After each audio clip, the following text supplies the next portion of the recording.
After years of telling men that they was toxic and that there was wrong with this country, the Democratic Party has decided to spend $20 million to get men to come back into the Democratic Party. Now, you have to remember the term toxic masculinity really didn't come into play until like the late 1980s, early 1990s. And since then, the Democratic Party has decided to use that term to make men bow down to the women in the Democratic Party. They have told men that they are toxic and they're what's wrong with this country. So these sweet, sassy men has decided to get on board with it. They're willing to cut off their balls and bow down to women to make it seem like they're not toxic. They don't want to be seen as toxic. So they're willing to give up their masculinity and get in touch with their feminine side, as you say. But see, what women need to be concerned with are these toxic feminists.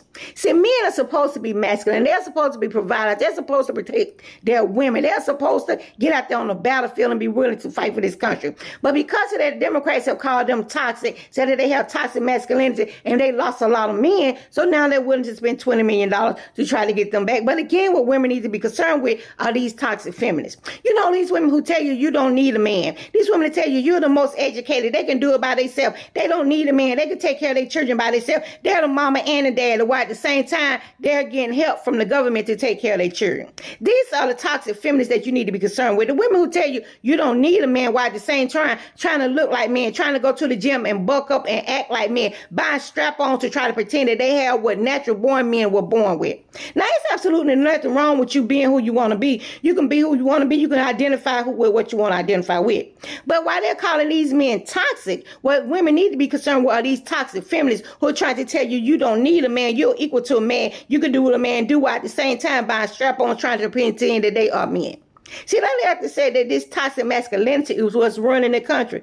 But women, I'm going to have to be honest with you. You need to be more afraid of this toxic feminist. See, these toxic feminists with these purple, green, and blue hair, with all these tattoos in their face and all these pictures in their face, that know they're never going to be a pick-me anyway. They're trying to destroy you and tell you that you are a pick-me because men want to be with you.